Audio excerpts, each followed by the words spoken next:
Hello, everybody. I'm Dio Synodinos, president of C4 Media, creators of QCon and InfoQ, and I'm delighted to be here with Karen Casella, a member of the QCon programming committee, to talk about QCon Plus November. Karen, would you like to introduce yourself and what you are working on? Sure. Thank you, Dio. I'm excited to be here and talking with you. I'm also really excited to be helping bring together the QCon Plus event that we're planning for November. So I'm an engineering director at Netflix, and I lead the access and identity management organization. We're responsible for everything related to identity and authentication authorization for our consumer-facing products at Netflix. And Karen, what has been your experience with QCon over the years?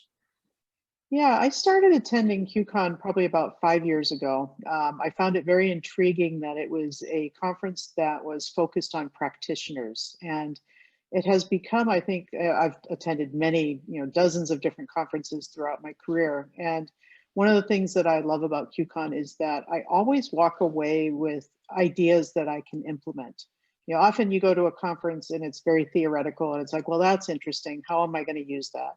But every single time I've attended QCon, I come away with something that I want to try. It's like, hey, that's an amazing way of thinking about it. Let me bring this back to my team and figure out how we might use it.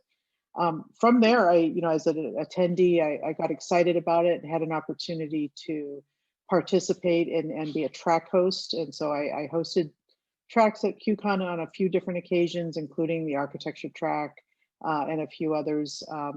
I've also been very heavily involved in the diversity and the inclusion efforts of QCon and hosting different events for members of underrepresented groups and helping them navigate the conference and get the most out of it as they can. And I've had the pleasure of working on the programming committee now. This will be my second time really helping to frame the content for the attendees. So everything from attendee to speaker to panelist to track host to programming committee now. And I can honestly say, and I'm not just saying this because I'm talking to you, Dio, it is my favorite conference. It is my favorite software conference, and I never miss it because there's just so much that I take away from it. That's amazing. And Karen, having been part of the programming committee, the discussions, the technical debate that happens when that team chooses the topics, the tracks, is there anything that really stands out for you personally from QCon Plus November, a topic, a specific track? Yeah, to me, the architecture track is always one of the most interesting.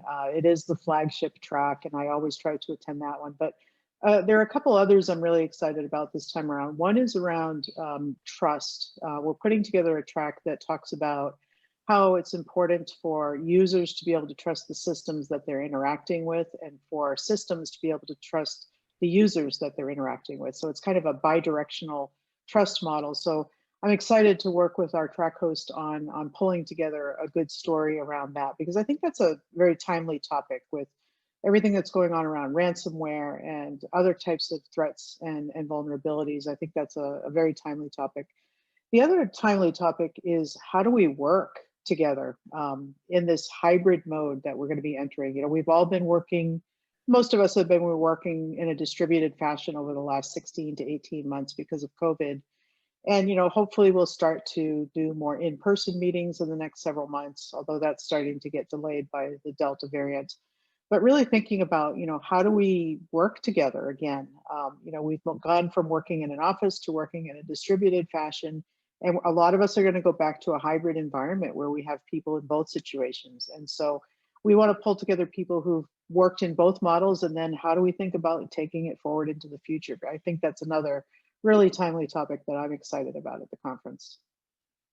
Thank you so much, Karen.